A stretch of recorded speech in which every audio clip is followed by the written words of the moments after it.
মানুষের জীবনে যখন বিপদ আসে, মুসিবত আসে, অভাব আসে, দুঃখ আসে, মনে রাখবেন এটা হচ্ছে বান্দাদের জন্য সবচাইতে সহজ একটা আল্লাহর পক্ষ থেকে বড় নিয়ামত। কেমন নিয়ামত? আপনার যখন মন ভেঙে যায়, যে মনের দিকে পৃথিবী তাকায় না, সেই মনের দিকে আল্লাহর রহমত তাকায় থাকে। দুনিয়ার মানুষ যখন আপনার মন ভেঙে দিবে, আপনার মনে আর বাঁচার ইচ্ছা থাকবে না, কষ্ট ভরপুর হয়ে যাবে। ওই ব্যথিত মন, ওই ভাঙ্গা মনের দিকে আল্লাহর রহমত তাকায় থাকে। দুনিয়া আপনাকে পিছনে ফেলার জন্য মন ভেঙে দিয়েছে, এবার আপনি কি করলেন? বুদ্ধিমানের মতো ওই ভাঙ্গা মনের আবেগটা নিয়ে আল্লাহর কাছে তওবা করার জন্য বসে গেলেন। এবার তওবা করতে যখন বসলেন, আপনার চোখ থেকে অজস্রায় পানি পড়তে লাগলো, এদিকে আপনার চোখ থেকে পানি পড়তে লাগলো, আপনি ক্ষমা চাইতে লাগলেন, আল্লাহ তাআলা আপনার সারা জীবনের গুনাহ মাফ করে দিবেন। সুবহানাল্লাহ।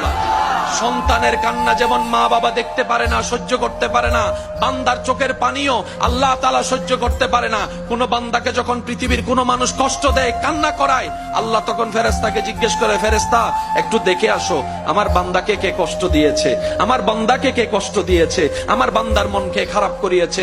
যখন সেই বান্দা বেশি কান্না করতে থাকে, আল্লাহ পাক স্পেশাল একটা রহমত দিয়ে তার জীবনটাকে সুন্দর করে সাজায় দেয়। সুবহানাল্লাহ।